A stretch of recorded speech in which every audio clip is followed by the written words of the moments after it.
আহ, তোমার ফ্যামিলির লোকজন সবাই কেমন আছে? হ্যাঁ, ভালো আছি। যাই হোক, তোমার নামটা কি আরেকবার জানতে পারি? আমার নাম উর্মি। তোমার ফ্যামিলিতে কে কে আছেন? আমার ফ্যামিলিতে মা আছে আর আমি আছি। তোমরা দুই বোন, হ্যাঁ। তুমি তো বড়। হ্যাঁ।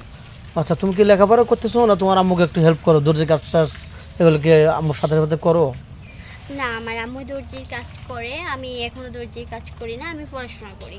তোমার ফোকাস শুধু পড়াশোনার দিক দিয়েই, হ্যাঁ। যে আমি যত কষ্ট হোক আমি জানি আমার লক্ষ্যে পৌঁছাতে পারি। হ্যাঁ। কিন্তু এখন হিমশিম খাচ্ছে তোমার আম্মু, এই তো মানে খুবই কষ্ট হচ্ছে তোমাকে চালাতে, কারণ এখন তো পড়াশোনার যে খরচ, প্রচুর খরচ। তো যাই আর হোক, আমার ছোট থেকেই অনেক স্বপ্ন যে আমি পড়াশোনা করে অনেক বড় হব, ডাক্তার হব, এরকম স্বপ্ন। সেজন্য অনেক কষ্ট করে আমি পড়াশোনা মন দিয়ে করি। আচ্ছা আপু, তোমার এই ভিডিও দেখে তোমার কষ্ট কথা শুনে কেউ যদি তোমাকে অনুদান দিতে চায় যে মেয়েটাকে আমি 10,000 20,000 টাকা দিলাম, ও পড়াশোনা করে একটু হ্যাপি হোক বা ওর লক্ষ্যে পোশাক, তাহলে কি তোমার সমস্যা আছে? না ভাইয়া, যদি কেউ দেয় তাহলে তো আমি তাকে বলবো ধন্য যে মনে সে করবে? মহান ব্যক্তি আর কি।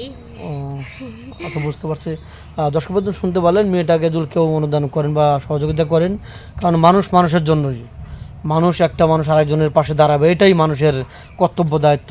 আপনি যদি পারেন তো একজনকে হেল্প করবেন, আল্লাহ ভালোবাসবে, মানুষও ভালোবাসবে, এটাই আমাদের নীতি, যত আমরা সব মুসলমান। তো যাই হোক, তোমার বয়স বলছিলে 20 বছর না?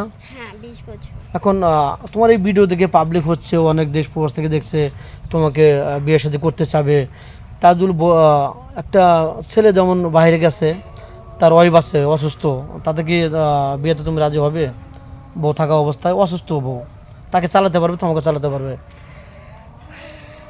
আচ্ছা, বউ থাক, কিন্তু সে যদি ভালো হয়, তার মনটা যদি ভালো থাকে, ফ্রেশ থাকে, বয়স এবং তার বউ থাকলে কোনো প্রবলেম নাই ভাইয়া। বুঝতে পারছি যে ওয়াইফ থাকলে সমস্যা নাই, তার মনটা ভালো হতে হবে, দুজনকে সমান চোখে দেখতে হবে, হ্যাঁ। কাউকে কষ্ট দেওয়া যাবে না। হ্যাঁ। অনেক সুন্দর কথা বলছো। আচ্ছা, তোমার এত সুন্দর চেহারা, এত সুন্দর লুক, তোমাকে কেউ আজ পর্যন্ত ভালোবাসা প্রস্তাব দেয়নি?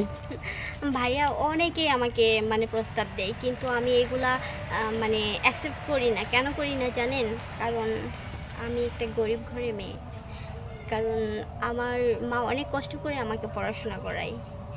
তো আমার একটা স্বপ্ন আছে, এই জন্য আমি, এখন তো বর্তমান যুগটা এমন হয়েছে যে প্রেমের নাম দিয়ে, ভালোবাসার নাম দিয়ে, মানে কি আর বলবো, একটা কলঙ্ক দাগ লেগে যায়। তো এগুলোর ভয় আর কি আমি কারোর সাথে কথা বলি না ভাইয়া। ও, অনেক সুন্দর কথা বলছো, কথা খুবই ভালো লাগলো। তো যাই হোক, প্রতিটা মানুষের এই জ্ঞান নেওয়া উচিত যে বাপ মা অনেক ছোট থেকে লালন পালন করে বড় করে, তাদের মনে আঘাত দেওয়া ঠিক না, ঠিক কি না? না, আমার মা বাবা, আমি বলছি যে আমি অনেক কষ্ট করে পড়াশোনা করব, মানে অন্য কোনো দিকে কোনো মন দেব না। আমার মা বাবা আমাকে যেখানে বিয়ে দিবে আমি সেখানে বিয়ে করব। বুঝতে পারলাম। এখন তোমার ভিডিও পাবলিক হচ্ছে, তোমাকে কিভাবে পাবে বলো তো একটু? তোমার ফোন নাম্বার আছে কি? আমার ফোন নাম্বার নাই ভাইয়া, এই যে তাহলে কি? আপনাদের মাধ্যমেই পাবে। আচ্ছা, মেয়েটার কোনো ফোন নেই, শুনতে পারলেন, মেয়েটা খুবই গরিব, পড়াশোনার দিকে শুধু আর ফোকাস। যাই হোক, কেউ যদি ওকে ভালোবেসে অনুদান বা বিয়ের সাথে করতে চান, আমাদের নাম্বারে ফোন দেবেন। কেউ ভিডিও কল দেবেন না, অডিও কল দেবেন। ভিডিও কল দিলে ব্লক করতে বাধ্য হবো। ভালো থাকবেন, সুস্থ থাকবেন, এই বলে শেষ করে দিচ্ছি। আল্লাহ হাফেজ। ওয়ালাইকুম আসসালাম। আপু কেমন আছো? ভালো আছি।